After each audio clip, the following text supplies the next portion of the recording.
لیکن میں نے بتایا کہ میرے ابا جی کسان تھے، کسی بڑی گدی سے تعلق نہیں، میں کسی جماعت میں کبھی نہیں گیا، کوئی سہارا نہیں لیا۔ مسجد بھی وہ ہے جہاں جب میں آیا تھا تو 3 لوگ نماز کے لیے ہوتے تھے، تو کبھی تیسرا ڈھونڈنا پڑتا تھا۔ جتنے جلوے، جتنی رانائیاں، جتنا حسن، جتنی تازگیاں، اور میرے عزیزوں کے چہروں پر یہ جو نورانیت کا حسن آپ کو نظر آتا ہے نا، یہ میرے حضرت کی ہونٹ سے نکلی ہوئی صرف ایک دعا کا صدقہ ہے، صرف ایک دعا کا صدقہ ہے، صرف ایک دعا کا صدقہ۔ تو بھائی وہ کبھی کبھی یہ شعر پڑھتے ہیں نا میرے عزیز، تو وہ میرے لیے پڑھتے ہیں، میرے لیے شعر پڑھتے ہیں کہ جے کر سائیں وسون کچجیاں نو پھر کیڑا مائی دا لال اجاڑ سکدا ہے، جے کر سائیں وسون کچجیاں پھر کیڑا مائی دا لال۔ طاقت ہے کسی کی، ہمارے سامنے بھی کوئی کھڑا ہو سکتا ہے، کوئی باطل کوئی ہمارے سامنے بھی کھڑا ہو سکتا ہے۔ آپ یقین کریں جتنا دم خم اللہ نے میرے شیخ کی وجہ سے ہمارے سینے میں رکھا ہے، جہاں ہم ہوتے ہیں وہاں ہم ہی ہوتے ہیں۔ میں کوئی سہارا نہیں لیا زندگی میں، کسی کا نام لے کے اپنے آپ کو اونچا نہیں کیا، بس یہ تیری نظر کا کمال ہے اور میری زندگی کا سوال ہے۔ اور اس نظر پہ میں نے کہا مریں گے تو کفن پہ بھی نام لکھائیں گے، اور مریں گے تو قبر پہ کتبہ بھی تیرے نام کا لکھائیں گے، اور یہی جلوے لے کر کے انشاءاللہ جائیں گے، اسی نام سے پہچانے جائیں گے، اور انشاءاللہ وہاں بھی غلاموں کا رنگ نرالا ہی ہوگا۔ باتیں ہو ہی نہیں سکی، بھی تو ایک پہلو کھلا ہے، ابھی تو دفتر پیچھے پڑے، انشاءاللہ پھر ایک نشست رکھوں گا، ان کی باتیں پھر چھینوں گا، اور یہ باتیں ہوتی رہیں گی انشاءاللہ تعالی۔ مجھے لوگ پوچھتے ہیں ہر تقریر میں کہتے ہو میرے حضرت فرماتے ہیں، تو میں نے کہا کیا کروں، میں تو فرماتا ہی نہیں۔ آپ یقین کریں تیاری کوئی کرتا ہوں، جمعہ میں تقریر کوئی اور ہو جاتی ہے، وہاں کچھ اور، کتابیں کچھ اور دیکھ کے آتا ہوں، یہاں کچھ اور ہو جاتی ہے، پھر سمجھ آتی ہے کہ تو بولنے والا ہے ہی نہیں، کوئی اور ہے جو تجھے سبق پڑھاتا ہے، جو تجھے کہتا ہے اس طرح کر کے بات کر، اس طرح کر کے۔ ایک شخص مجھے ناروے سے رات فون کر رہا تھا، کہنے لگا حضرت صاحب آپ کی باتیں میرے سیدھے دل میں لگتی ہیں، اور یہاں بیٹھ کے صحیح ہو گیا ہوں، فیس بک پہ سن کے وجہ کیا ہے؟ میں کہتا مجھے بھی نہیں پتا، مجھے پتا ہو تو میں بتا نہ دوں، یہ مجھے نہیں پتا بھائی، مجھے کیا خبر کہاں یہ مسجد جو کہاں دنیا سے بھی دور ہے، اور کہاں ناروے، اور کہاں لندن، اور کہاں سارا زمانہ، اور کہاں یہ دنیا، ہمیں نہیں پتا۔ بس اتنی بات ہے کہ مالی دا کم پانی دینا، پھل کچے ہون یا پکے، تو پیر مریداں دے سر تے رہندا ہے، جھوٹے ہون یا سچے، یہ پکی بات ہے، یہ کنفرم بات ہے۔ اور مجھے تو کبھی کبھی لگتا ہے وہ صرف میرا ہی خیال نہیں رکھتے، جو مجھ فقیر سے جو وابستہ ہیں ان کا بھی بڑا خیال رکھتے ہیں۔ کئی دفعہ مجھے اپنے کئی عقیدت مندوں اور مریدوں کے پیچھے ان کے جلوے نظر آتے ہیں، مجھے ایسے لگتا ہے جیسے چھا گئی ہے ان پر میرے حضرت کی نورانیت، مجھے رنگ نظر آتا ہے اپنے درویشوں میں ان کے حسن کا۔ بس دعا کرے تا ابد آستانہ یار رہے، وہ آسرا ہے غریبوں کا۔ سرکار نے فلاح انسانیت کے لیے جو دوسرا کام کیا نا، وہ لوگوں کو احساس دلایا ہے کہ اگر غلطی ہو جائے تو تم نے بندوں کے سامنے اپنے آپ کو کلیئر نہیں کرنا، تم نے تو رب کے سامنے اپنے آپ کو کلیئر کرنا، اللہ کے سامنے تم نے بچنا ہے کہ میرا گناہ معاف۔ اور حضور احساس پیدا کرتے تھے۔ بخاری شریف میں قبیلہ غامدیہ کی اس عورت کا تذکرہ موجود ہے جو خود آئی تھی، کوئی گرفتار کر کے نہیں لایا تھا، از خود آئی، احساس پیدا ہو گیا نا گناہ کا۔ یہاں بہت ساری غلطیاں کر کے بھی لوگ جب اپنی بات کرتے ہیں تو کہتے ہیں کبھی یاد تو نہیں کسی کے ساتھ زیادتی کی ہو، یاد تو نہیں کبھی کسی کا، بھئی آپ نے اتنے بڑے ولی ہونے کا دعویٰ کر دیا۔ انسان تو انسان رہتا ہے، بڑے بڑے لوگ کہہ گئے کہ یا اللہ اگر انجانے میں بھی بھول گئے ہیں تو ہم سے درگزر فرما، لیکن جب ہم تیار ہی نہیں ماننے کو۔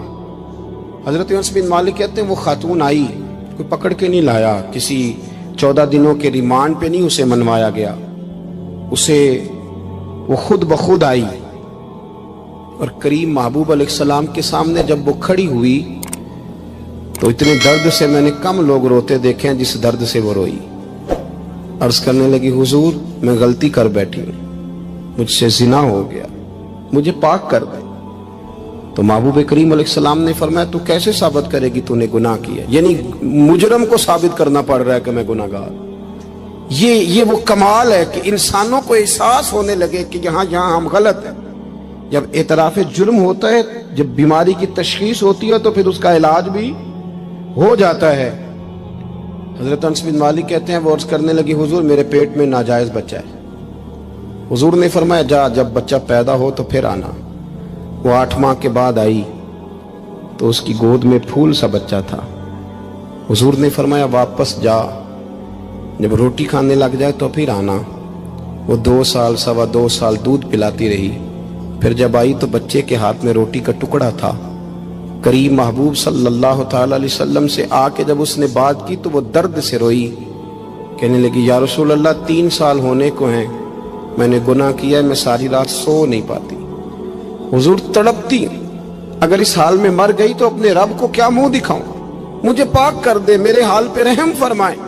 محبوب کریم صلی اللہ علیہ وسلم نے بچہ ایک صحابی کو دیا، فرمایا بچوں کی طرح پالنا، اور کہا اسے لے جاؤ، پتھر مار مار کے اسے سنسار کر دو۔ صحابہ کہتے ہیں اسے پتھر لگ رہے تھے اور حضور بے چینی کے ساتھ ٹہل رہے تھے۔ آ کے خبر دی حضور وہ تو وصال کر گئی، انتقال ہو گیا۔ فرمایا یہاں تک تو بات اس کی تھی۔ حضرت انس بن مالک کہتے اب محبوب کریم نے صحابیات سے فرمایا اسے غسل دو، کفن پہناؤ، جنازہ تیار ہو جائے تو مجھے خبر کرنا۔ حضرت انس بن مالک کہتے ہیں غسل ہوا، کفن ہوا، جنازہ تیار ہوا تو حیران ہم تب ہوئے جب میرے محبوب نے فرمایا صفیں بناؤ، میں خود جنازہ پڑھاؤں گا، میں خود جنازہ پڑھاؤں گا۔ اور سرکار نے جنازہ پڑھایا تو ایک شخص کی زبان سے نکلا حضور اس ملعون کا معاذ اللہ جنازہ جس نے ناجائز بچہ جنا، اس کے لیے آپ دعا کر رہے ہیں، جنازہ پڑھا۔ حضور فرمانے لگے خاموش ہو جاؤ، تم نے گناہ دیکھا ہے اس کا احساس نہیں دیکھا، تم نے غلطی دیکھی ہے لیکن اس کی توبہ کا انداز نہیں دیکھا۔ اور صاحب کنز العمال نے یہ لفظ نقل کیے ہیں کہ کریم محبوب فرمانے لگے اس نے تو ایسی شاندار توبہ کی ہے کہ اگر میں اپنی ساری امت میں بانٹ دوں تو اللہ سب کی مغفرت فرما دے گا۔ احساس جب پیدا ہو جاتا ہے نا اپنے دل کے اندر کہ یہاں میں غلط ہوں، ان العبد اذا اعترف ثم تاب تاب اللہ علیہ او کما قال نبی صلی اللہ علیہ وسلم، رواہ مشکات۔ حضور نے فرمایا جب کوئی بندہ کہتا ہے نا اللہ میں بھول گیا تھا، اور پھر وہ توبہ کرتا ہے تو رب اس کی توبہ کو فوراً ہی قبول فرما لیتا ہے۔ پہلی بات یہ کہ عقائد کو مضبوط رکھیں، مضبوط عقائد۔ اور یہ جو آج کل ایک اور ماحول چل رہا ہے کہ تھوڑا ادھر کو تھوڑا ادھر، عقائد وہی درست ہیں جن کی تشریح شیخ عبداللہ محدث دہلوی نے فرمائی، عقائد وہی درست ہیں جن کی بابت حضرت مجدد الفسانی لکھ گئے، اور ان سب کو اگر کھلا کر کے بیان کیا تو امام احمد رضا فاضل بریلوی نے بیان کیا۔ انہی بزرگوں کی باتوں کو کھول کر ہمارے سامنے رکھا۔ مضبوط عقائد کی زندگی گزاریں۔ اور دوسری بات اگر کبھی کوئی غلطی ہو جائے پھر اس کا احساس پیدا کریں، پھر اس سے توبہ کریں۔ تیسری بات جو فلاح انسانیت کے لیے بڑی ضروری ہے وہ یہ ہے کہ تھوڑا احساس پیدا کریں دوسروں کا۔ میری زندگی میری ذات سے شروع ہوتی ہے، میری ذات سے، میرے سے ہنس کے بولو، میری بات مانو، میرے پیچھے چلو، میرے آرام میں خلل نہ آئے، میری طبیعت کے مطابق۔ بھئی آپ کی طبیعت کے مطابق چلیں تو پھر تو آپ بہت بڑے خود غرض ہوئے کہ آپ نے صرف اپنے لیے سوچا۔ محبوب کریم کا کمال یہ تھا کہ حضور نہ دوسروں کا بڑا احساس فرماتے تھے۔ آپ بخاری مسلم کی وہ حدیث پڑھیں تو حیران ہو جائیں کہ سرکار فرماتے ہیں میں جب نماز کی نیت باندھتا ہوں تو میرا دل کرتا ہے میں لمبی نماز پڑھاؤں، جب میرا کسی کام کرنے کو دل کرے تو پھر میں ساری دنیا کو چلنی پڑے تو میں کر جاتا ہوں، لیکن حضور فرمانے لگے کہ میرا دل کرتا ہے میں لمبی نماز پڑھاؤں، لیکن پھر میرا خیال آتا ہے کہ پیچھے بوڑھے بھی ہیں، بیمار بھی ہیں، بچے بھی ہیں۔ یا رسول اللہ نماز اللہ کی اور خیال بندوں کا؟ فرمایا میں بوڑھوں، بیماروں اور بچوں کا خیال کرتے ہوئے اللہ کی نماز کو مختصر کر دیتا ہوں۔ احساس جب طبیعت ہمارے ہاں نا تیزی کے ساتھ احساس ختم ہوا ہے، تیزی کے ساتھ ہم نے اتنی نفی شروع کی ہمارے تو اہل تصوف میں اللہ ماشاءاللہ اب تربیت کا طریقہ یہ ہے کہ صرف میں ہوں، میرے سوا کوئی بھی نہیں۔ صحابہ کرام علیہم رضوان کی عادت تھی کہ جب کسی سے ملاقات کرتے تو السلام علیکم کے بعد سورہ عصر کی تلاوت کیا کرتے تھے۔ اس کا مقصد ایک دوسرے کو سبق یاد کرانا ہوتا تھا، نئے سرے سے عزم نو کرنا ہوتا تھا۔ اس صورت کے مضامین ایک دوسرے کو یاد کرانا مقصد تھا۔ سورہ بڑی معروف ہے اور قرآن مجید کی جو الفاظ کے لحاظ سے مختصر صورتیں ہیں ان میں سے ایک ہے۔ اللہ تبارک و تعالی نے قسم اٹھا کے کہا والعصر، محبوب مجھے تیرے پاکیزہ زمانے کی قسم ہو، محبوب تیرے خوبصورت وقار والے، خلوص والے، پاکیزہ بھائی چارے والے تیرے زمانے کی مجھے قسم ہو، ان الانسان لفی خسر، بے شک انسان نقصان میں ہے۔ مطلق فرما دی، تاکید لگا کے، ان الانسان لفی خسر، بے شک انسان نقصان میں ہے۔ یا اللہ سارے، فرمایا الا الذین، سوائے ان لوگوں کے، کون؟ جن میں 4 خوبیاں پائی جائیں۔ الا الذین آمنوا، ایک تو وہ ایمان لائیں، وعملوا الصالحات، اور پھر نیک اعمال کریں۔ ایمان لائیں، نیک اعمال کریں، اور پھر چپ نہ کر جائیں، وتواصوا بالحق، پھر حق بات کا اعلان کریں۔ ایمان لائیں، عمل صالح کریں، تیسرا کام کیا کرنا ہے؟ چلیں سارے بولیں گے تو اعلان بھی ہوگا نا، ایسے تھوڑی ہوگا کہ 1-2 آدمی اعلان کرے تو دنیا جاگ جائے۔ حق بات کا اعلان کرنا ہے۔ ایمان لانے کے بعد، عمل صالح کرنے کے بعد تیسرا حکم کیا ہے؟ آپس میں حق بات کی تلقین کرو، اور حق بات کی تم تلقین کرو اور پھر تمہیں کوئی کہے کچھ نہ، پھر تم پہ ظلم نہ ہو، پھر تمہیں ستایا نہ جائے، یہ کیسے ہو سکتا ہے؟ پھر تم بڑے پاک صاحبزادے، پیر زادے، علامہ صاحب، سیاستدان، بیوروکریٹ بن کے بڑی ایک طرف ہو کے آرام سے زندگی گزارو سارے، تم یہ کیسے ہو سکتا ہے؟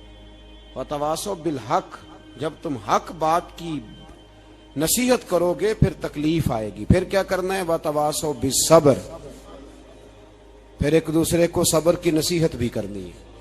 وتواصوا بالحق، ایمان لانے کے بعد، عمل صالح کرنے کے بعد تیسرا کام کیا کرنا ہے؟ ایک دوسرے کو حق بات کی نصیحت کریں، اور پھر رستے میں تکلیف آئے گی، آزمائش آئے گی، پھر کیا کریں؟ وتواصوا بالصبر، پھر صبر کی تلقین بھی کریں۔ یہ قرآن مجید نے 4 شرطیں لگائیں، فرمایا جس بندے میں یہ 4 خوبیاں پائی جائیں گی اسے اللہ کامیابی عطا فرمائے گا۔ مسلمان کی سوچ کے خلاف ہے یہ بات، یہ قرآن کی فکر کے خلاف ہے کہ اپنی فکر کرو۔ برما کے لیے، کشمیر کے لیے، فلسطین کے لیے بات نہ کرو، اپنی فکر کرو۔ یہ قرآن کی سوچ کے خلاف ہے، یہ قرآن کے پیغام کے خلاف ہے۔ اس لیے کہ اگر صرف اپنی بات ہوتی تو آمنو اور عاملوا الصالحات پہ بات ختم ہو گئی ہوتی، پھر بات آگے نہ چلتی۔ جب کہا گیا وتواصوا بالحق، حق بات کی تلقین کرنی ہے۔ اگر بات صرف اپنی ذات کی ہوتی تو ٹھیک ہو گیا تھا، نماز پڑھی، روزہ رکھا، حج کیا، ختم ہو گئی۔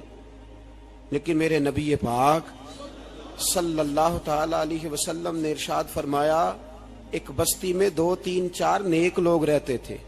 میرے پیارے کریم رسول فرماتے ہیں 3 4 بڑے پرہیزگار، متقی، صاف ستھرے صوفی صاحب، درویش صاحب، علامہ صاحب، بڑے جو کہتے تھے بالکل جی میں کوئی بات نہیں کرتا، کسی بادشاہ کو نہیں چھیڑتا، میں تو بس لوگوں کو اللہ اللہ بتاتا ہوں، میرا کوئی تعلق نہیں، کوئی مرے کوئی جیے، بڑے نیک، صاف ستھرے، پرہیزگار۔ باقی ساری بستی گناہ کرتی تھی۔ نبی پاک علیہ السلام فرماتے ہیں رب کریم نے کچھ عرصے تک مہلت دی، پھر مشیت خداوندی، اللہ کا قانون حرکت میں آیا تو کہا جبریل ساری بستی تباہ کر دو، تباہ کر دو۔ اللہ مہلت دیتا ہے، مہلت دیتا ہے۔ ہم لوگ سمجھتے ہیں نہیں ہماری سیاسی چالیں صحیح چل رہی ہیں، اللہ مہلت دیتا ہے۔ رب کریم نے فرمایا جبریل انہیں تباہ کر دو، تو حضرت جبریل امین علیہ السلام نے عرض کی مولا وہاں تو تیرے 3 4 بڑے نیک بندے بھی رہتے ہیں، بڑے پرہیزگار، سچ بولنے والے، دیانتداری والے، حاجی صاحب، نمازی صاحب، صوفی صاحب، پیر صاحب، بڑے خوبصورت، ان کا کیا کریں؟ تو میرے محبوب پاک علیہ السلام فرماتے ہیں رب کریم نے فرمایا سب سے پہلے انہیں تباہ کرنا۔ سب سے پہلے انہیں سب سے پہلے، اور الٹ دو بستی، پہلے ان کا نمبر لگاؤ۔ یا اللہ ان کی کیا غلطی ہے؟ تو غلطی سن لیں، غلطی یہ ہے کہ انہوں نے 2 صفتیں پیدا کی ہیں، اگلی 2 پیدا کیوں نہیں کی؟ الا الذین آمنوا وعملوا الصالحات پہ روک کیوں گئے؟ آگے کیوں نہیں بڑھے؟ اللہ کریم نے فرمایا جبریل دیکھو نا، میری نافرمانی ہوتی رہی اور ان کے چہرے پر کبھی شکن تک نہیں آیا، لوگ میرا قانون توڑتے رہے، انہیں کبھی برا ہی نہیں لگا، گناہ دیکھ کر کبھی خیال ہی نہیں آیا بدلنے کا۔ میرے بھائی امت مسلمہ اپنے لیے تو آئی نہیں دنیا میں، نبی پاک کی اس لیے تھوڑے آئے تھے کہ پیسے کمائیں، دنیا داری کریں، جھوٹ سچ ماریں اور رخصت ہو جائیں، بچے پیدا کریں۔ یہ کام تو ہندو سکھ بدھ مت سارے کر رہے ہیں، تو فقط اس کام کے لیے تھوڑی آیا ہے۔ کنتم خیر امت اخرجت للناس، اللہ فرماتے ہیں میرے محبوب کے غلاموں تم بہترین امت ہو، میں نے تمہیں امتوں کے بھلے کے لیے پیدا فرمایا ہے، تمہیں لوگوں کی امامت کے لیے دنیا میں بھیجا ہے۔ اے نوجوان مسلم، کبھی یہ تدبر بھی کیا تو نے؟ وہ کون سا گردو ہے جس کا ہے تو ایک ٹوٹا ہوا تارا؟ تو نے کبھی سوچا ہے تو کیا ہے؟ پتہ ہے تجھے؟ روزی کماؤ، روٹی کماؤ، اور اب تو بہت سارے لوگ جھوٹ کی دنیا میں زندہ ہیں، جھوٹ بولتے ہیں اپنے آپ کے ساتھ، دائیں بائیں فراڈ کر رہے ہیں اپنی ذات کے ساتھ، خول بنا لیا اس میں بند ہو گئے، باہر ہی نہیں نکل۔ اپنے ملک کی سوچو، اپنی بات کرو۔ علامہ اقبال نے پتہ کیا کہا تھا؟ اقبال نے، یہ سنو، جو لوگ کہتے ہیں پہلے پاکستان، برما کے مسلمان بعد میں، کشمیر کے مسلمان پہلے سنو اقبال کیا کہتے ہیں۔ اقبال کہنے لگے ان تازہ خداؤں میں بڑا سب سے وطن ہے، ان تازہ خداؤں میں بڑا کون ہے؟ وطن کی محبت ایمان کا حصہ، اس میں شک نہیں، لیکن اگر اسلام سے پہلے وطن آ گیا تو اقبال کہتے ہیں ان تازہ خداؤں میں بڑا سب سے وطن ہے، اور جو پیرہن اس کا ہے وہ مذہب کا کفن ہے۔ فرماتے ہیں جو وطن اوڑھ لیتا ہے اس نے اپنے مذہب کو دفن کر دیا۔ سب سے پہلے پاکستان نہیں، سب سے پہلے رسول اللہ کا دین ہے، سب سے پہلے قرآن ہے، سب سے پہلے نبی پاک کا فرمان ہے، سب سے پہلے امت مسلمہ ہے۔ ان تازہ خداؤں میں بڑا سب سے وطن ہے، جو پیرہن اس کا ہے وہ مذہب کا کفن ہے۔ اور اقبال کہنے لگے قوم مذہب سے ہے، مذہب جو نہیں تم بھی نہیں۔ قوم مذہب سے ہے، مذہب جو نہیں، کوئی نہیں سمجھ آ رہی آپ کو میری بات؟ قوم کس سے ہے؟ پاکستانی ہونے سے، پنجابی ہونے سے، سندھی بلوچی پٹھان ہونے سے نہ، قوم مذہب سے ہے، اور مذہب جو نہیں تم بھی نہیں۔ یہ کیسے ہو سکتا ہے کہ مذہب نہ ہو اور بندہ زندہ رہے؟ یہ کیسے ہو سکتا ہے؟ بھائی کافر نے اصل میں جاگ ہی نہیں رہا، میں جاگتا ہی نہیں، میں جیب کی سوچتا ہوں، مسجد کی سوچتا ہوں، خانقاہ کی سوچتا ہوں، مدرسے کی سوچتا ہوں، دکان کی، سارا دن تو اس چکر میں لگا رہتا ہوں لوگوں کو ثابت کرنے میں کہ میں صحیح ہوں باقی غلط ہیں۔ میں تو اپنی ذات کے خول سے اٹھ ہی نہیں رہا، اور مجھے یہ اندازہ ہی نہیں کہ لیبیا سارا کٹ گیا، مصر کے ٹکڑے ٹکڑے ہو گئے، مجھے پتہ ہی نہیں کہ شام، جس کے بارے میں میرے نبی پاک علیہ السلام نے فرمایا مکے اور مدینے کے بعد اللہ نے سب سے زیادہ برکتیں ملک کے شام میں رکھی ہیں، اور حضور نے فرمایا جس نے ہجرت کرنی ہو وہ شام جائے۔ اتنا اعلیٰ ملک سارا کٹ گیا، 4 ہزار لوگ ایک دن میں قتل ہو گئے، پر میرا گھر آباد ہے نا، کوئی حرج نہیں، وہ کٹتے ہیں تو وہ دور ہیں، کٹتے رہے۔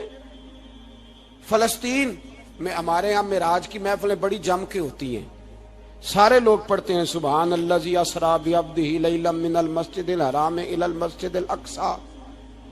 انہیں پوچھو روز قرآن مجید میں مسجد اقصی کا نام لینے والو، تم مسجد اقصی کہتے ہو تو تمہیں اللہ کتنی نیکیاں عطا کرتا ہے، بتاؤ تو صحیح مسجد اقصی کدھر ہے؟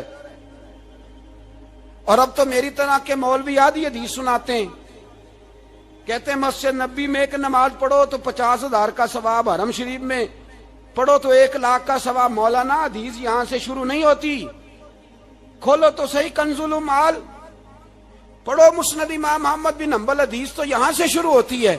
میرے نبی پاک نے فرمایا مسجد اقصی میں جس نے ایک نماز پڑھی 25,000 کا ثواب، اور میری مسجد میں جس نے ایک نماز پڑھی 50,000 کا ثواب، اور اللہ کے گھر بیت اللہ جس نے پڑھی 1,00,000 کا ثواب۔ مسجد اقصی کا تو ذکر ہی چھوڑ گیا ہے، کیوں؟ وہ مسجد جس کی طرف منہ کر کے 15 سال میرے نبی پاک نے نماز ادا کی، کس نے؟ بولیے گا 15 سال تک، 2 ہجری میں 13 سال مکے میں، 2 سال مدینے میں، مسجد اقصی کی طرف جدھر منہ کر کے تیرے اور میرے رسول نماز پڑھتے رہے۔ آج وہ مسجد یہودی کے قبضے میں ہے، کئی جمعے تالا رہتا ہے، وہاں نماز نہیں پڑھنے دی جاتی۔ مجھے کیا لگے اس بات سے، میری مسجد میں تھوڑی لگا ہوا ہے۔ ایسی ہوا چلی ہے کہ ہر شخص سوچتا ہے تمام شہر جلے بس ایک میرا گھر نہ جلے۔ بھائی یہ وہ دور ہے جس دور میں ذرا سی بھی کسی شخص کو تکلیف ہوتی ہے تو عالمی میڈیا پہ بات جاتی ہے، موبائل جیبوں میں فوراً تصویریں کیش ہوتی ہیں۔ میں اور آپ، ہمارا اس قوم سے تعلق ہے جس قوم کے بچے کٹ گئے، ذبح ہو گئے، عورتوں کے پستان کاٹ کے برما کے بدھوں نے ان کے کباب بنا کے کھا لیے، چھوٹے چھوٹے بچوں کی لاشیں انہوں نے لٹکا ڈالی۔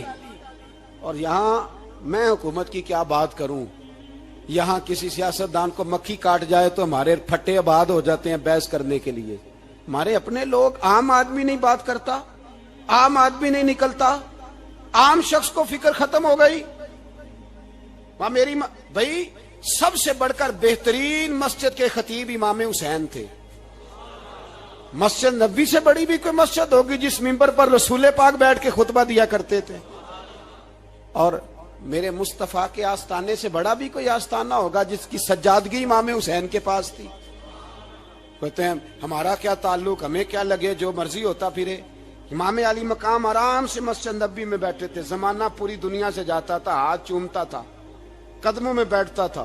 اتنے بڑی عظمت والی بھی کوئی شخصیت ہوگی جس کے رگوں میں رسول اللہ کا خون دوڑتا ہے، جسے حضور اپنی زبان مبارک اس طرح وہ چوسا کرتے تھے جیسے عرب کے لوگ پیاس کے عالم میں کھجور چوسا کرتے تھے۔ اتنا بڑا بھی کچھ شخص تھا، لیکن جب دین پہ کڑا وقت آیا تو حسین نے مسجد کی خطابت نہیں بچائی، آستانہ نہیں بچایا۔ امام علی مقام نے کہا کوفہ لٹتا ہے تو لٹتا رہے، دمشق میں فساد ہوتا ہے تو ہوتا رہے، وہ ملک شام کی بچیاں رو رہی ہیں تو روتی رہیں کہ ہم پہ یزید قابض ہو گیا، میری مسجد آباد ہے، کافی ہے نا۔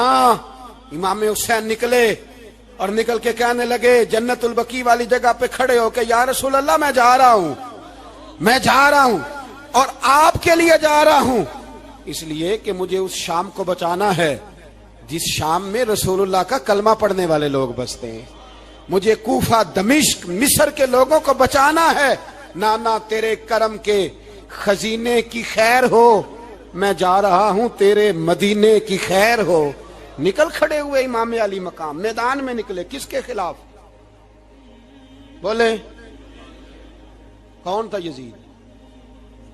مسلمان تھا۔ اس وقت تک تو سب نے مسلمان لکھا ہے، جس نے کافر کہا شہادت امام حسین کے بعد کا جرم کیا تھا؟ میری گردن جھک جاتی ہے جب میں یہ بات کرتا ہوں، ایمانداری سے کہہ رہا ہوں، جوش خطابت نہیں، میری گردن جھکتی ہے جب میں یہ لفظ ادا کرتا ہوں۔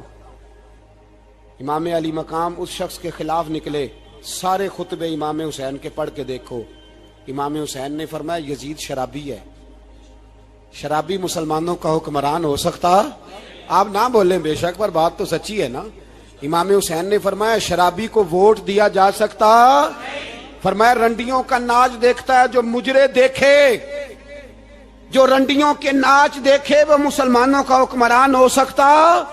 امام حسین میدان میں نکلے اور 18 سال کے علی اکبر سے لے کر 6 مہینے کا علی اصغر دے دیا، لیکن شرابی کو برداشت، بے حیا کو برداشت تو میں کیسے کرتے؟ دوستی قاتل سے بھی، مقتول سے یارانہ بھی، اپنی جیب سے فلیکسیں چھپوا کے ظالموں، جابروں، بدماشوں کو ووٹ دیتے ہو۔ امام حسین کو تیری دیگ کی ضرورت ہے جو تو 10 محرم پہ پکاتا ہے، چاولوں کی ضرورت ہے جو تو نے 9 محرم کو پکائے، ان کو اس بریانی کی عادت تھی جو تو نے پکائی ہے۔ میرے گھر میں فلاں ایم این اے، ایم پی اے صاحب آ گئے تھے، امام حسین کے گھر کے اندر یزید نے پیغام بھیجا. اس نے کہا جیسے کہو گے کر لوں گا, جتنے پیسے کہو گے دے دوں گا, جتنی مسجدیں کہو گے بنوا دوں گا, جتنے ادارے کہو گے تعمیر ہو جائے, مجھے نہ چھیڑو. آپ نے فرمایا نہ, مسجد مدرسے اس وقت آباد رہتے ہیں جب حکمران صحیح ہوتے ہیں, اور جب حکومتیں غلط ہوتی ہیں تو پھر مساجد آباد, پھر مدارس کی آباد کاری ہو ہی نہیں سکتی. میں دین میں نیا رکھنا کھول دوں, امام علی مقام کھڑے ہوئے, پر میں کیا کروں, حکومت کیا کروں, حکومت سے کیا کہوں. اگر میری ملت کے اپنے جوان کے موبائل میں رنڈیوں کا ناچ ہو تو 10 محرم کو تو امام حسین کربلا میں تڑپ جاتے ہوں گے. اگر 9-10 محرم کو جو نکلا امام علی مقام کی بات کرنے کے لیے, وہ نوجوان اگر سگریٹ کا, شراب کا, بدماشی کا عادی ہو تو حضرت علی اصغر کہیں گے نا میری قربانی کا کیا بنا. وہ تو نکلے تھے عریانی اور فحاشی کے خلاف. اور اگر ملت کا جوان روز چوک میں کھڑے ہو کے لڑکیوں کو تاڑتا ہو تو حضرت علی اکبر تو اپنی قبر میں روتے ہوں گے کہ یہ اس قوم کے لیے جان دے دی جو آج یزیدی طریقوں پہ عمل کر رہی ہے, جو ساری رات گند دیکھ کے سوتی ہے, جو ساری رات بے حیائی, فحاشی اور عریانی میں لگی رہتی ہے. ان لوگوں کے لیے جان دے دی. اتنا ظلم ان شہیدوں کے ساتھ. اور 10 محرم کو دیگ پکا کے کہتا ہے میں امام حسین کا ماننے والا ہوں, میں امام علی مقام سے پیار کرنے والا ہوں. نہ بھائی, نہ دو رنگی چھوڑ کے یک رنگ ہو جا, سراسر موم ہو جا یا سنگ ہو جا. امت مسلمہ کو بیدار ہونا پڑے گا. امام علی مقام میدان میں نکلے, ڈٹ کے نکلے, اور امام نے فرمایا میدان میں نکل کر کہ میرا وطن مدینہ ہے, میرا وطن مدینہ ہے, پر مدینہ بعد میں, رسول اللہ کا دین پہلے. تو پاکستان کی بات کرتا ہے. امام علی مقام نے فرمایا مدینے کی شہریت بعد میں, رسول اللہ کا دین پہلے, اور تیرے تو بچے عام سے ہیں. امام حسین نے فرمایا میری گود میں جو بچے ہیں وہ رسول اللہ کے نواسے ہیں, پر بچے بعد میں, نبی پاک کا دین پہلے. آپ نے فرمایا تیری بیٹی بڑی باوقار ہوگی, اس کی بڑی عزت ہے. تو کہتا ہے بیٹی کی وجہ سے بلیک میل ہو گیا, لیکن جو شان خدا نے حسین کی بیٹی کو عطا فرمائی, جن بچیوں کا سر کا بال ننگا ہو جائے, سر کا بال ننگا ہو جائے, تو امام شورانی فرمایا کرتے تھے اگر مدینے میں کسی سید زادی کے سر کا بال ننگا ہوتا تھا تو سورج اپنا منہ چھپا لیا کرتا تھا, سورج چھپ جاتا تھا بادلوں کی اوٹ میں. اور مدینے والے سمجھ لیتے تھے کہ گھر میں کام کرتے کرتے کسی سید زادی کے سر کا کوئی بال ننگا ہو گیا. ان شہزادیوں کا اتنا وقار. اور امام علی مقام نے فرمایا بیٹیوں کی فکر بعد میں, رسول اللہ کا دین پہلے. پہلے رسول اللہ کا دین. قوم مذہب سے ہے, مذہب جو نہیں تم بھی نہیں. یاد رکھ میرے بھائی, امام علی مقام رضی اللہ تعالیٰ عنہ نے میدان میں نکل کر پہلے مذہب کی بات کی. اور آج دین نبی دا وانگ یتیمہ رووے تے کرلاوے تے آکھے میں کتھوں لبا عمر بہادر, میں کتھوں لبا عمر بہادر جڑا مینوں سینے لاوے. معصوم بچے, معصوم. آج تک کدھر ہے تمہارا اقوام متحدہ؟ بلاؤ نا اسے. بھیک مانگتے پھرتے ہو, کافروں سے بھیک مانگتے ہو. بچہ شام کو گھر نہ آئے تو ماں دروازے پہ نظر لگا کہتی بیٹے ٹائم پہ آ جایا کر, مجھے نیند نہیں آتی. وقت پہ. برما کی اس ماں سے بھی جا کے پوچھو جس کا بچہ پلٹ کے آئے کوئی نہیں, آیا ہی نہیں, اس سے بھی پوچھو. بچے نے آدھی رات کو روٹی مانگ لی تو فالج زدہ ماں, اس کو فالج تھا, وہ رینگتی ہوئی اٹھی اور اس نے اپنے لال کو روٹی پکا کے دی. باپ کہتا رہا چل چھوڑ, سو جا بیٹے تیری اماں. اس نے کہا نہیں مجھے نیند نہیں آتی, بیٹا بھوکا ہے. اس ماں سے بھی کبھی پوچھ, اس ماں سے جو بنگلہ دیش کے خیمے میں بیٹھی ہے تو بی بی سی لندن کا رپورٹر کہتا ہے کہ تیری خواہش کیا ہے؟ کہتی کوئی بھی نہیں, چلو 2 دن کے بعد ہی صحیح میرے بیٹے کو ایک روٹی دے جایا کرو, اے روٹی مانگتا ہے مجھ سے, میں کدھر سے لاؤں؟ یہ لوارث قوم ہے. میں حکمران سے جا کے بات کروں جب میرا اپنا نمازی مسلمان کہتا ہے پہلے پاکستان کے بچے تو پال لو. میرے بھائی تجھے خبر ہی نہیں, یہ تو جانا تو کبھی گنبد خضرا پہ تو میرے مصطفیٰ نے فرمایا من ازا مسلم فقد ازانی، فرمایا جب میرا مسلمان تکلیف میں ہوتا ہے تو میں گنبد میں تکلیف میں ہوتا ہوں، مجھے درد ہوتا ہے، مجھے اذیت ہوتی ہے۔ پوچھ جا کے محبوب پاک سے، میرے عزیز کسی کو غم ہی نہیں ان لوگوں کا، کسی کو پرواہ ہی نہیں، کچھ سوچتا ہی نہیں ان کے بارے میں۔ میں اپنے گھر میں مست ہوں، آپ اپنے گھر میں مست ہیں۔ میرے رسول اللہ کی امت لٹ گئی ساری، جگہ جگہ تباہی، ایک انچ دھرتی پر زمین ایسی نہیں جو کافر کی ہو اور خون بہتا ہو۔ ایک ریمنڈ ڈیوس امریکی کتا یہاں بند تھا مسلمانوں کے قتل میں، انہیں اپنی قوم کی اتنی فکر تھی وہ راتوں رات چھڑا کے لے گئے، لیکن میری اور تیری بہن عافیہ صدیقیہ سالوں سے بند ہے۔ تڑپ کے پوچھا ہے مسلمانوں نے کہ اس کی غلطی تو بتاؤ، اس کا قصور نہیں پر وہ بند ہے، کوئی نہیں بات کرنے والا، کوئی نہیں۔ مسجد جانے جمعہ تو پڑھانا ہے، اس میں غرض نہیں درد ہے کہ نہیں کہ اس میں تو اتنا پتہ ہے 1 گھنٹے تقریر ہے کرنی ہے۔ پیر صاحب صبح سے شام تک تعویذ لکھتے، سیاستدان صبح سے شام تک جنازہ بھی تب پڑتا ہے کہ مجھے ووٹ ملیں گے۔ تاجر کہتا ہے بس دکان چلنی چاہیے، مر جائے میری طرف سے ساری دنیا، بس کرو، اس خول سے باہر نکلو۔ اے نوجوان مسلم، کبھی یہ تدبر بھی کیا تو نے وہ کون سا گردوں ہے جس کا ہے تو ایک ٹوٹا ہوا تارا؟ تو نے سوچا ہی نہیں کبھی، تجھے کبھی خبر ہی نہیں ہوئی کہ یہ کس قدر بڑا کام تھا؟ میرے رسول پاک صلی اللہ علیہ وسلم کے غلاموں جاگو۔ میں دعائی دیتا پھرتا ہوں، میں کہتا ہوں جٹ بن کے بڑا جی لیا، بٹ رائی انصاری بن کے بڑا جیا، بس کر دو، بس کر دو۔ اب مسلمان بن کے جینا سیکھو، اب اپنی پہچان رسول اللہ کی غلامی بناؤ، اب کہو پہلے دین باقی ہر چیز بعد میں، بس کرو، بہت ہو چکا ہمارے ساتھ، اب تھوڑا جاگو۔ میں بہت ساری باتیں دل میں لے کے آیا تھا جو آپ سے کرنی تھی، پر یہ لفظ ہیں کہ ٹوٹتے ہی جا رہے ہیں، بات ہے کہ سمت کا تعین ہی نہیں ہو پا رہا۔ میرے بھائی میں تو کبھی کبھی سوچتا ہوں لگتا ہے رب بھی ناراض ہو گیا ہے اور ہمیں منانے کا طریقہ بھی بھول گیا ہے۔ نہ ہماری مسجدوں میں تہجد پڑھی جاتی ہے، نہ کسی کو نماز توبہ یاد رہی، نہ کوئی استسقاء والا ہے، کوئی نہیں۔ جو پیر صاحب کے پاس جا کے بیٹھتا ہے تھپکی دیتے ہیں، کہتے ہیں جا تیرا کام ہو جائے گا موج کر، کبھی نہیں کو کہتا توبہ بھی کر، استغفار بھی پڑھ، یہ داڑھی پوری کر، دین رسول اللہ کا اس کی طرف تو توجہ کر۔ کوئی تبلیغ ہی نہیں کرتا، سارے پھونکا پھاکی پہ لگ گئے ہیں، کوئی خیال ہی نہیں آ رہا کسی شخص کو کہ ہماری تباہیوں کا سبب کیا ہے۔ کہ علاقہ تک قبرص فتح ہوا، تمام لوگ نعرے لگا رہے ہیں، حضرت ابو ذر غفاری کونے میں بیٹھ کے رونے لگ گئے۔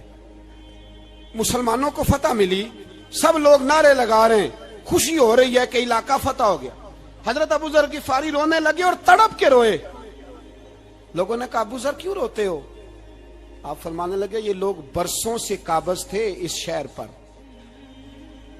یہ جن لوگوں سے آج ہم نے لیا ہے یہ برسوں سے، دل کے کانوں سے کھل سننے والی بات ہے، فرمانے لگے یہ برسوں سے قابض تھے، انہوں نے اللہ کی نافرمانی کی ہے تو آج علاقہ ان کے ہاتھوں سے نکل گیا ہے۔ میں رو اس لیے رہا ہوں کہ خدایا کہیں ہم سے بھی نافرمانی نہ ہو اور یہ ہمارے ہاتھوں سے بھی نہ نکل جائے۔ شام نکل نہیں گیا ہمارے ہاتھوں سے، لیبیا نکل گیا، مصر نکل گیا، عراق نکل گیا، افغانستان نکل گیا، اور اگر دیکھو تو بالواسطہ بلا واسطہ ہر جگہ کافر کا ڈیرا۔ وہ رو رہے ہیں، کہتے ہیں جب قوم اللہ کی نافرمانی کرتی ہے تو علاقے نکل جاتے، تڑپ رہے ہیں۔ مجھے کوئی فکر نہیں، کوئی نہیں رویا مصر کے جانے پر، کوئی نہیں رویا لیبیا کی تباہی پر، شام کے بچوں پہ کوئی نہیں رویا۔ ہم لوگ یہاں عید مناتے رہے، عید پر لوگ نئے کپڑے لیتے رہے اور برما کے مسلمانوں کو کفن تک نصیب نہ ہوا، کوئی نہیں تڑپا ان لوگوں پر، کسی کو خیال نہیں آیا۔ صاحب امام علی مقام کی فکر کو سمجھو، اس پر غور کرو، بس کر دو، نیند بڑی لمبی ہو گئی، اب اٹھو اس بیداری سے، اٹھو۔ جب قومیں نافرمانی کرتی ہیں تو ملک چھن جاتے ہیں، اور کافر باری باری کر کے باریاں لگا رہا ہے، باری باری تمہیں کئی دفعہ دھمکیاں دے چکا ہے، وہ تمہارا نمبر کئی دفعہ لگا چکا ہے، اب خواب غفلت سے اٹھ جاؤ، آگ پیروں تک آ گئی ہے، ایسا نہ ہو جلا ڈالے سارا کچھ۔ حضرت سیدنا ابو ذر غفاری رو کے فرمایا کرتے تھے جب تم نافرمانیاں کرو گے تو علاقے تمہارے ہاتھوں سے نکل جائیں گے. سو نکل گئے. غوث اعظم کے بغداد پہ کئی دفعہ بم گرے. مولا علی شیر خدا کا شہر نجف کئی دفعہ بم کی نظر ہوا. امام علی مقام کے کربلا میں اب تک کئی دفعہ جنگیں ہو چکی، اس لیے کہ ہم نافرمانی کرتے ہیں، علاقے چھن جاتے ہیں. اور دوسری بات یہ کہ پھر ہمیں وہ طریقہ بھی نہیں آتا جس سے رب کو منایا جاتا ہے. آپ یقین کریں، مسلمان پہ ایک 5 وقت کی نماز ہے، وہ بھی بوجھ ہے. 2.5 گھنٹے کی تقریر اور 5 منٹ کی جماعت میں لوگ بھاگتے پھرتے ہیں. بڑا مشکل ہے.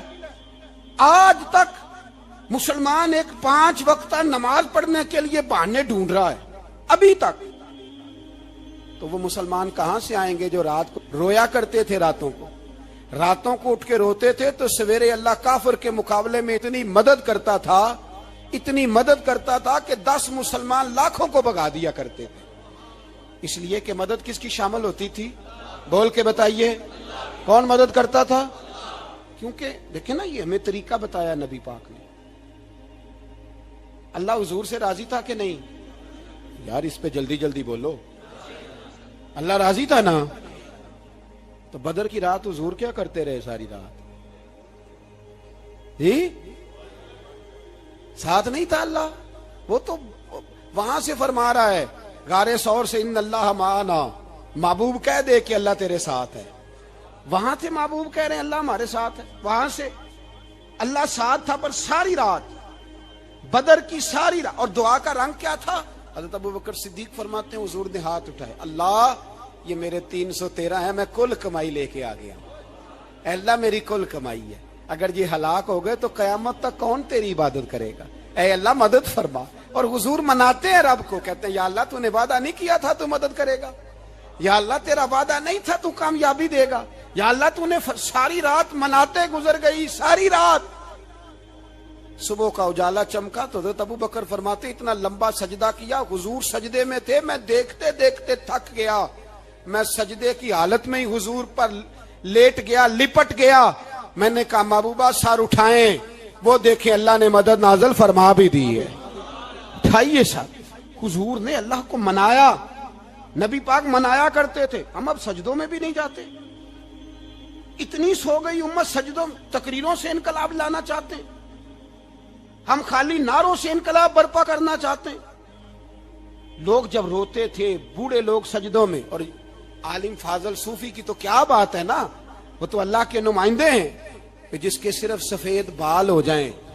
میرے نبی پاک علیہ السلام نے فرمایا رب تو ان کی بڑی عزت کرتا ہے، ان کی بڑی. اور میرے نبی پاک نے فرمایا گناہگار مومن بھی جب دعا کے لیے ہاتھ اٹھاتا ہے تو اللہ فرماتا ہے فرشتوں اسے خالی نہ لوٹانا، مجھے شرم آتی ہے سے خالی. پر تو اٹھاتا ہی نہیں، تو اسے مناتا ہی نہیں، تو کبھی لپٹا ہی نہیں، تو نے کبھی کہا ہی نہیں کہ یا اللہ آ میں تجھے لے جاؤں. حضرت سعد بن ابی وقاص کے پاس قادسیہ کی جنگ ہو رہی تھی، کافر بلا رہا تھا آؤ اگر کوئی ہے تو آؤ مقابلے میں.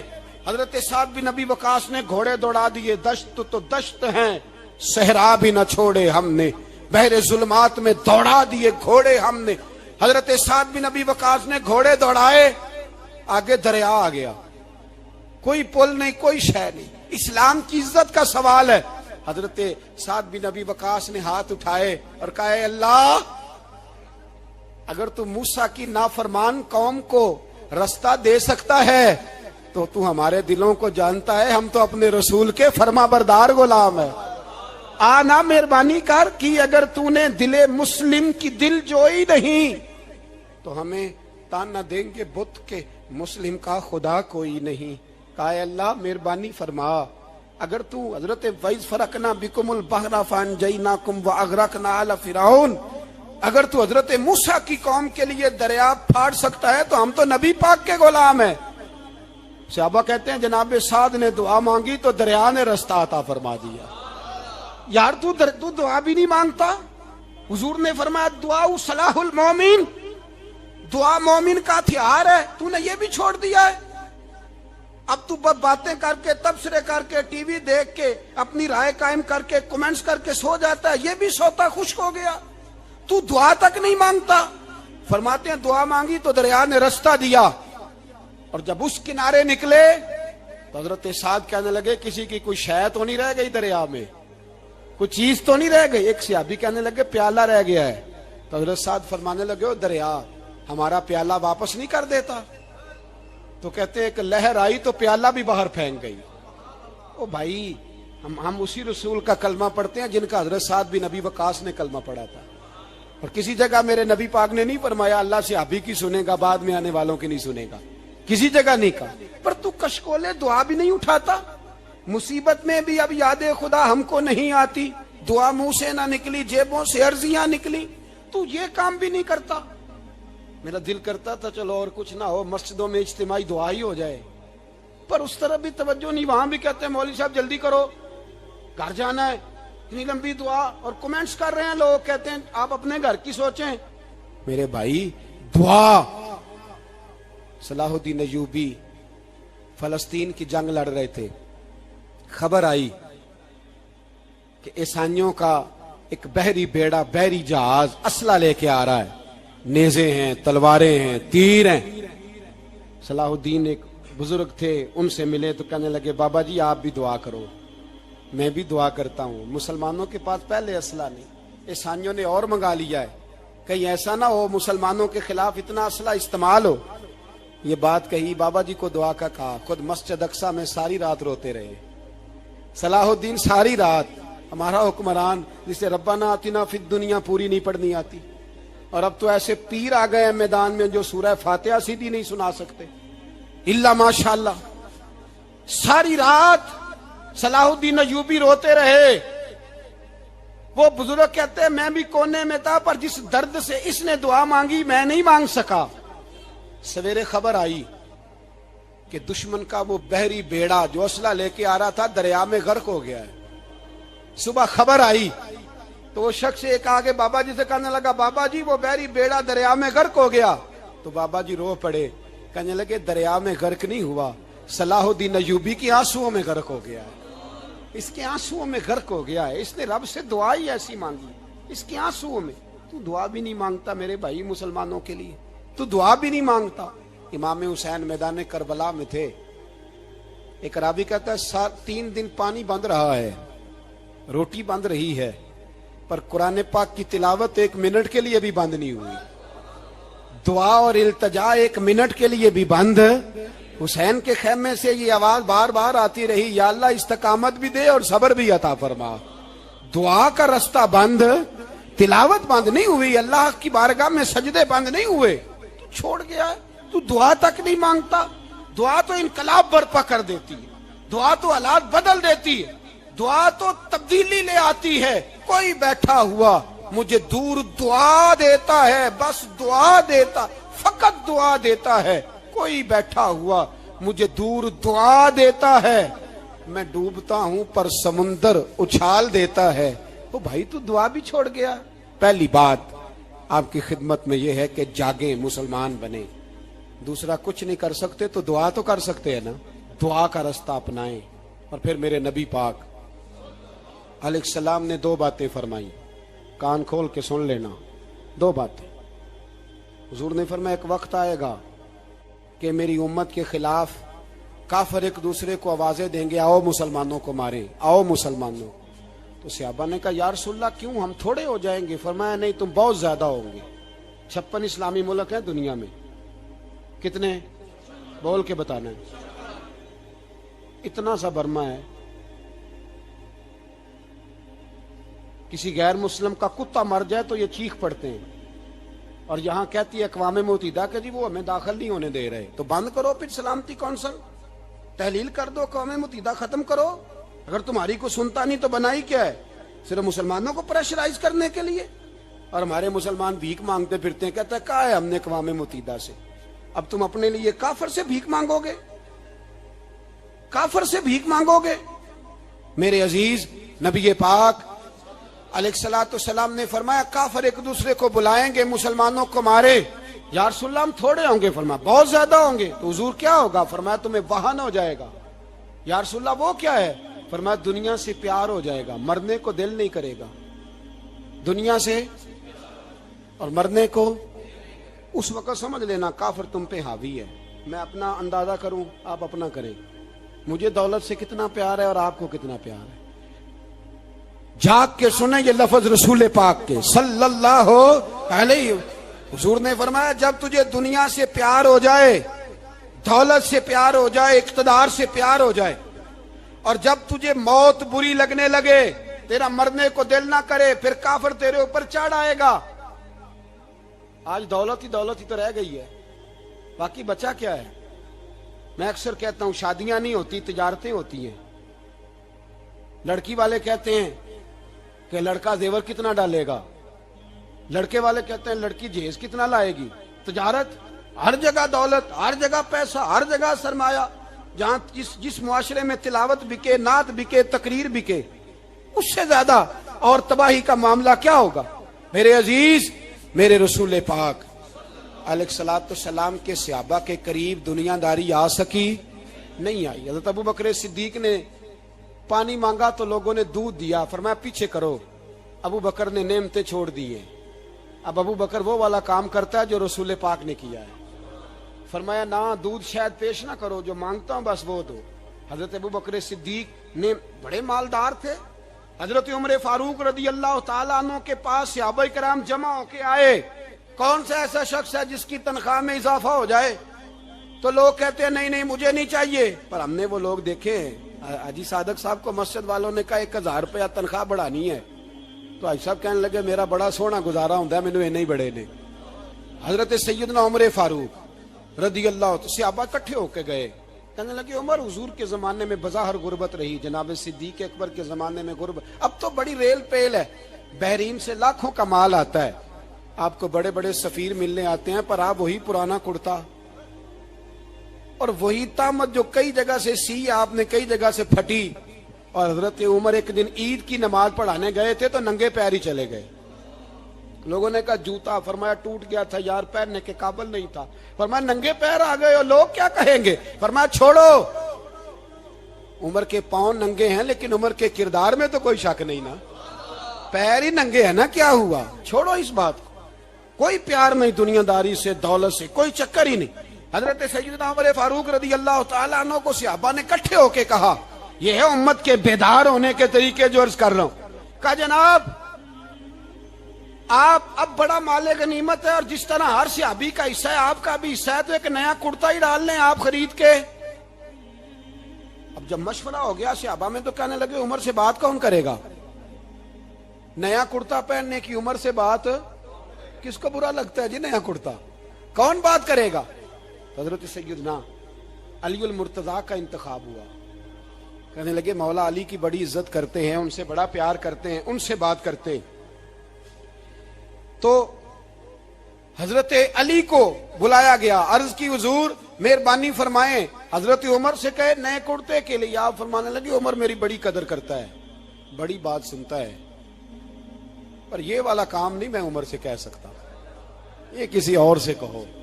تو کہنے لگے آپ رہنمائی کر دیں، کس کو کہیں؟ تو جناب علی المرتضیٰ فرمانے لگے اگر حضرت عائشہ صدیقہ سے کہو گے تو عمر فوراً مان جائے گا، وہ مومنوں کی ماں ہیں۔ صحابہ حضرت عائشہ کے پاس، اماں جی عمر کو بلائیں، ان کو کہیں بڑے بڑے سفیر آئے ہوتے ہیں، وہی پرانے کپڑے پہن کے بیٹھ جاتے ہیں۔ اللہ اکبر۔ حضرت عائشہ نے پیغام بھیجا، فرمایا عمر کو بلاؤ۔ عمر فاروق دوڑے ہوئے آئے، پردے کے پیچھے حضرت عائشہ کے پاس گھٹنوں کے بل، اماں جی دیر تو نہیں کر آیا میں آنے میں؟ حکم ہو، حضور کے گھر سے پیغام آیا، بڑے بڑے سفیروں کو چھوڑ کے بھاگے۔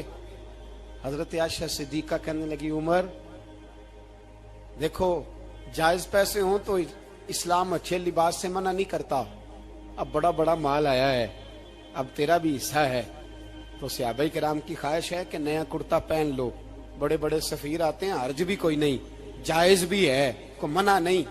حضرت عمر نے گردن جھکا، جی اماں جی، جی اماں جی، جی اماں جی۔ حضرت عائشہ کہتی ہیں بات ختم ہوئی، عمر نے گردن اٹھائی تو عمر کی داڑھی آنسوؤں سے بھری ہوئی، کہتی ہے مجھے کہنے لگے اماں جی میں تو صرف مسجد میں دیکھا کرتا تھا، آپ تو مصطفیٰ کو دن رات دیکھتی تھی، جس طرح کے کرتے آمنہ کے لال نے پہنے ہیں مجھے بھی پہنا دو، میں تیار ہوں، میں پہن لوں گا، میں تیار ہوں، پر جس طرح کے میرے نبی نے پہنے۔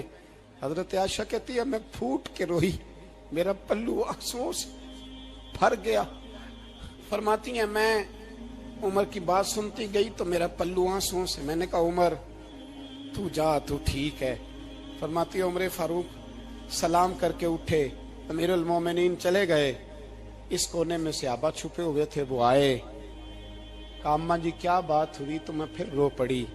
میں نے کہا کیا بتاؤں، تمہیں پرانے کرتے نظر آتے ہیں، اسے محمد عربی کے جلوے نظر آتے ہیں، اسے رسول اللہ کا رنگ نظر آتا ہے، اسے وہ غلامی نظر آتی ہے۔ عمر کو دنیا سے پیار، اور دنیا سے پیار نہیں تھا، دعا پتہ کیا تھی؟ یوں جھولی اٹھا کے اللہ مرزقنا شہادتن فی سبیلک وجعل موت فی بلد حبیبک، اللہ عمر کو بسترے والی موت نہ دینا، موت شہادت کی دینا، پر میں میدان میں جا کے نہیں مرنا چاہتا، مجھے رسول اللہ کے شہر میں موت چاہیے، باہر جا کے نہیں، یہی میدان لگے مدینے میں، یہی موت آئے، اسباب بنا، میں مدینہ بھی نہیں چھوڑنا چاہتا۔ او بھائی ان لوگوں کو نہیں پیار تھا۔ جناب صدیق اکبر کا وصال ہوا تو زہر کے اثر سے، وہ جو آپ کو زہر لگا تھا، بعض مفسرین نے لکھا ہے کبھی کبھی وہ جو سانپ نے ڈسا تھا تو کبھی کبھی اس کا اثر آتا تھا، بس اللہ نے شہادت دینی تھی کبھی کبھی، ورنہ تو بڑی شفائیں تھیں۔ حضرت عمر شہید، حضرت عثمان، جناب علی، امام حسن، امام حسین، علی اکبر، علی اصغر، حضرت عباس، حضرت سعد بن معاذ، حضرت امیر حمزہ، مصعب بن عمیر۔ میرے محبوب نے تو لسٹ بنائی شہیدوں کی، لسٹ بنائی شہیدوں کی، شہادت سے پیار کیا رسول اللہ صلی اللہ علیہ وسلم کے غلاموں نے، پیار کیا شہادت سے، اسی لیے تو کافر اٹھ نہیں سکا کہ شہادت سے حضرت سعد بن معاذ رضی اللہ تعالیٰ عنہ کو زخم لگ گیا، جنگ سے زندہ آ گئے لیکن زخم ہے، رو کے کہنے لگے محبوبہ سارے شہید ہو گئے، میں ایسے ہی رہ گیا۔ حضور نے فرمایا نہیں، رب تجھے بھی شہادت کی موت ہی عطا فرمائے گا۔ اسی زخم میں پردہ ہو گیا۔ میرے بھائی حضرت عمر بن جموع رضی اللہ تعالیٰ عنہ 4 بیٹے لے کے احد کے میدان میں آئے، کہا محبوبہ میرے 4 ہی تھے، میں سارے لے آیا ہوں، سارے ہی قبول ہیں؟ فرمایا ٹھیک ہے۔ پھر خود بھی زرہ پہن لی، ایک ٹانگ سے لنگڑے تھے، ٹانگ چھوٹی تھی۔ حضور نے فرمایا تو نے کیوں لباس پہن لیا ہے؟ کہا حضور میں نے بھی تو جہاد پہ جانا ہے نا۔ حضور نے فرمایا تیرے 4 بیٹے جو جا رہے ہیں، تو کہا یا رسول اللہ کیا لنگڑے جنت میں نہیں جا سکتے؟ حضور لنگڑے اللہ کو قبول نہیں، میں نہیں جا سکتا۔ تو میرے نبی پاک صلی اللہ علیہ وسلم نے فرمایا نہیں، جنت تو تیرا انتظار کر رہی ہے۔ کہا حضور پھر میں بھی جاؤں گا، بچے جائیں گے تو میں بھی جاؤں گا۔ ایک بی بی احد کے دن 3 سال کا بچہ لے کے گھر سے نکلی، بیبیوں کو کہتی ہے میرا خامد بھی بدر میں شہید ہوا، بھائی بھی اور باپ بھی، آج حضور نے پھر بلایا ہے، دل کرتا تھا کوئی جوان بیٹا ہوتا تو میں پیش کرتی، پر اب میرے پاس یہ 3 سال کا ہی ہے۔ بچہ لیا مدینے میں مسجد نبوی میں، حضرت بلال سے کہنے لگی 2 منٹ حضور کا دیدار چاہیے۔ نبی پاک آئے، کیسے آئی ہو؟ کہنے لگی محبوبہ میں شہید کی بیٹی، شہید کی بہن، شہید کی بیوہ ہوں، میرے پاس اب جوان تو کوئی نہیں، یہ 3 سال کا ہی ہے۔ حضور نے مسکرا کے فرمایا یہ کرے گا کیا کرے گا؟ کہنے لگی حضور سنا ہے اسلحہ تھوڑا ہے، ڈھال کی ضرورت ہے، لوہے کی ڈھال ہوتی تھی، جب تلوار آتی تھی تو آگے کی جاتی تھی۔ کہا محبوبہ میرا شہید کی اماں بننے کو بڑا دل کرتا ہے، یہ میرا 3 سال کا لے جاؤ، جب تیر آپ کی طرف آیا تو میرا بیٹا آگے کر دینا، یہ ڈھال کا کام تو دے گا نا۔ ہنستے ہوئے محبوب کی آنکھوں میں آنسو آئے، بچے کو پکڑ کے سینے سے لگایا، ماتھا چوما، فرمایا جا تیرے ساتھ وعدہ ہے قیامت کے دن تجھے شہید کی اماں کہہ کے ہی پکارا جائے گا، وعدہ ہے تیرے ساتھ تجھے شہید کی۔ میرے بھائی مرنے کو دل ہی نہیں مسلمان۔ میرے نبی پاک صلی اللہ علیہ وسلم نے فرمایا جس کے دل میں کبھی شہادت کی آرزو پیدا نہیں ہوئی، اس کے سینے میں دھڑکنے والا دل مومن کا ہے ہی نہیں، وہ تو منافق ہے۔ جو کبھی دین کے رستے میں شہید ہونے کو، میرے بھائیوں دین کو بڑی ضرورت ہے، بڑی ضرورت ہے، بڑی۔ اے خاصائے خاصان رسول وقت دعا ہے، امت پہ تیری آ کے عجب وقت پڑا ہے، وہ دین جو بڑی شان سے نکلا تھا وطن سے، پردیس میں وہ آج غریب الغربا ہے۔ فریاد ہے اے کشتی امت کے نگہباں، بیڑا یہ تباہی کے قریب آن لگا ہے۔ اور ایک شاعر قلم توڑ گیا، کہنے لگا تجھ سے فریاد ہے اے گنبد خضرا والے، تجھ سے فریاد ہے اے گنبد خضرا والے، کعبے والوں کو ستاتے ہیں کلیسا والے۔ تجھ سے فریاد ہے اے گنبد خضرا، اپنے اندر دین کا درد پیدا کرو، ذوق پیدا کرو، مسلمان بن کے جینا سیکھو۔ جب کوئی برادری پوچھے تو کہو میں محمدی ہوتا ہوں، میں مصطفی ہوتا ہوں، میں رسول اللہ کا غلام ہوتا ہوں، میں پہلے مسلمان ہوں، باقی کچھ بعد میں ہوں۔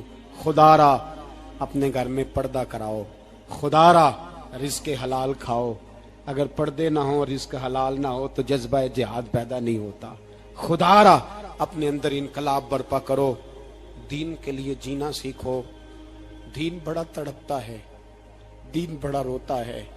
رسول اللہ آج تجارت کرنے والے ملتے ہیں، آج سیاست کرنے والے ملتے ہیں، دین والے نہیں ملتے، دین کے درد والے نہیں ملتے۔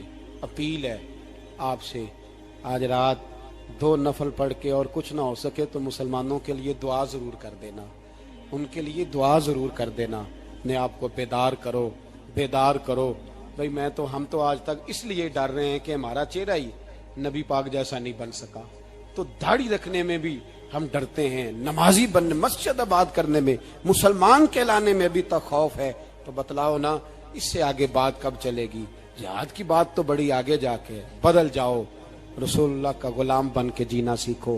نبی پاک صلی اللہ علیہ وسلم کی غلامی کا پٹا اپنے گلے میں ڈالو۔ یہی امام حسین کی سوچ ہے، یہی امام علی مقام کا پیغام ہے، اس کو کبھی فراموش نہ کرنا۔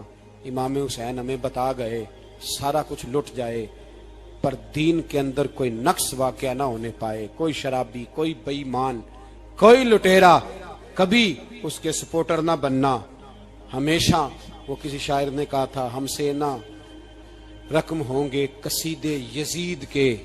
کسی نے کہا، کسی ظالم نے میری سپورٹ کر، میری بات کر، تو اس نے کہا ہم سے نہ رقم ہوں گے قصیدے یزید کے، کیونکہ ہم لوگ تو حسین کے سیرت نگار ہیں۔ کسے چومیا یار گلاب تائیں، کسے جا کے کلی نو چومیا ہے، کسے چومیا یار دی چوکھٹ نو،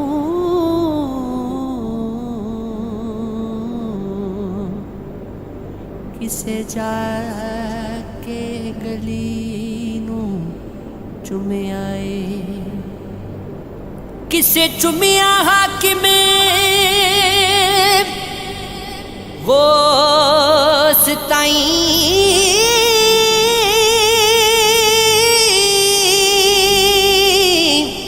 کسے پیر علی